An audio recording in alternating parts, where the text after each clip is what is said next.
जब आप प्रधानमंत्री बने थे मोदी जी, आपको याद होगा, आपने मुझे कहा था कि पाकिस्तान को उसकी भाषा में जवाब देना चाहिए, लव लेटर लिखना बंद करना चाहिए।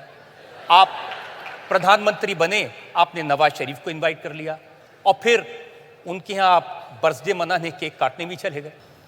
2008 में हम लोगों को 26/11 याद है, लेकिन अगर 2008 देखेंगे, शायद ही कोई महीना ऐसा गया है 2008 में जब कहीं न कहीं बड़ा बम धमाका न हुआ और बड़ी संख्या में लोग मारे न गए हो।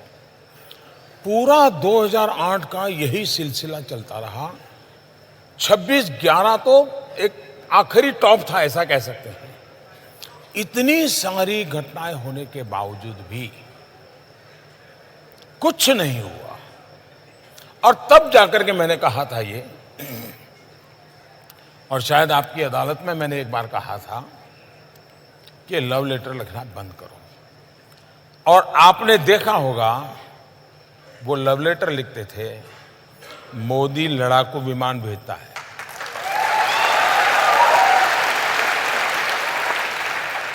आपको लगता है कि नवाज शरीफ के यहाँ जाना एक गलती थी, क्योंकि बाद में उन्होंने यहाँ आतंकवादी हमले करवाए? जब वो शपथ समारोह में आए थे, तो जो मैंने आपको रशिया की बात बताई थी, उसी दिन मैं अफगानिस्तान दूसरे दिन गया था। मेरा अफगानिस्तान में कार्यक्रम था और शाम को मुझे हिंदुस्तान लौटना था, क्योंकि अटल जी का 25 दिसंबर जन्मदिन था। तो मैंने जन्मदिन की बधाई के लिए नवाज शरीफ को फ़ोन किया था काबुल से। तो मैंने कहा, मियाँ साहब कहाँ हो? तो उन्होंने कहा, मैं लाहौर हूँ। मैंने कहा, यार कमाल हो, तुम रावलपिंडी रहते नहीं हो, लाहौर रहते हो। तो उन्होंने कहा कि मेरी भांजी की शादी है, इसलिए मैं लाहौर आया हूँ और परिवार के सब लोग यहाँ पर हैं। तो उन्होंने ऐसे पूछा, आप कहाँ? मैं कहा, मैं काबुल हूँ और हिंदुस्तान जा रहा हूँ। तो बोले, आप यहाँ होकर के जाइए। मैंने कहा, भाई अब अचानक तो कैसे बनाऊँगा? नहीं, बोले आप जाते हैं, एक बोले हम 10 मिनट के लिए मिल लेंगे, आप आइए। तो मैंने हमारे विदेश मंत्री सुषमा जी को फ़ोन किया काबुल से। मैंने उनसे कहा कि भाई मैं तो धर्म संकट में फंसा हूँ, मैंने इनको बधाई के लिए फ़ोन किया और उनका बड़ा आग्रह है और मेरा मन करता है कि जाएं तो अच्छा रहेगा, आपका क्या मत है? बोले, मुझे अच्छा लगता है कि आप ही तय करो। बाद में मैंने हमारे NSA को, SPG को, सबको बुलाया, तो सब परेशान थे कि साहब हमारे पास न वीज़ा है, न सिक्योरिटी अरेंजमेंट है, न वहाँ कोई अता पता है, सीधे जाके लैंड कर। मैंने कहा, चलो यार देखा जाएगा।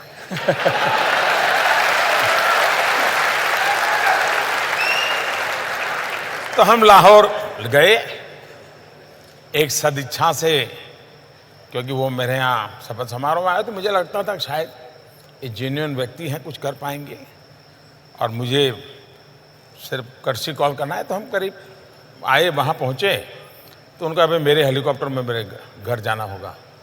नॉर्मली एक देश का मुखिया दूसरे देश में किसी दूसरे के जहाज में नहीं बैठता है, सोचता है 50 बार। मैंने कहा, चलो यार। तो हम उनके हेलीकॉप्टर में बैठ गए। तो उनके हेलीकॉप्टर में हम गए, उनके परिवारजनों से मिले, चाय वगैरह पिया, गुड़ी गुड़ी बातें हुई, बाकी तो कोई सीरियस नहीं। काफ़ी लोग थे हम लोग। लेकिन पूरे पाकिस्तान में एक मैसेज गया कि भारत सचमुच में पाकिस्तान का बुरा नहीं चाहता है।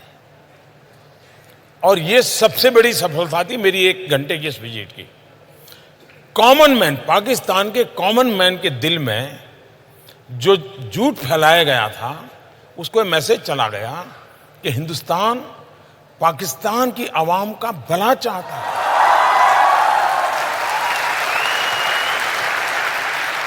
हम वापिस आए, लेकिन एक ही हफ्ते में पठानकोट हो गया। अब ये जो लोग एनालिसिस करते हैं, उनको एनालिसिस करना चाहिए। अगर मेरी तरफ से ये 2 जेस्चर न हुए होते, एक शपथ समारोह में बुलाना, दूसरा काबुल से आते समय कुछ समय रुक करके लाहौर में मिलना, इन दो का इतना पॉजिटिव एनवायरनमेंट था कि विश्व को पठानकोट, उरी के बाद की घटनाएं या पुलवामा, ये समझाने में मुझे मेहनत ही नहीं पड़ रही है। लोग की दुनिया मान गई कि मोदी सच है। देखिए, उसने कोशिश की थी, ये गड़बड़ पाकिस्तान की है। तो ये दो घटनाएं ने हिंदुस्तान को आने वाले कई वर्षों तक लाभ होने वाला है। ये जिनको समझ नहीं है वो झूले पर क्यों बैठे और चाय पीने क्यों चले गए। कुछ लोग तो बिरयानी बीच में ले आए हैं। हाँ। तो ये लोगों को कुछ समझ ही नहीं है जी। या तो उनके दिमाग में राजनीति इतनी भर गई है कि राष्ट्रनीति भूल जाते हो। राष्ट्रनीति सर्वोपरि होती है, राजनीति तो बात की बात होती है। लेकिन देश का दुर्भाग्य है कि अब, और मेरे नसीब में ऐसा विपक्ष मिला है, मैं क्या करूं।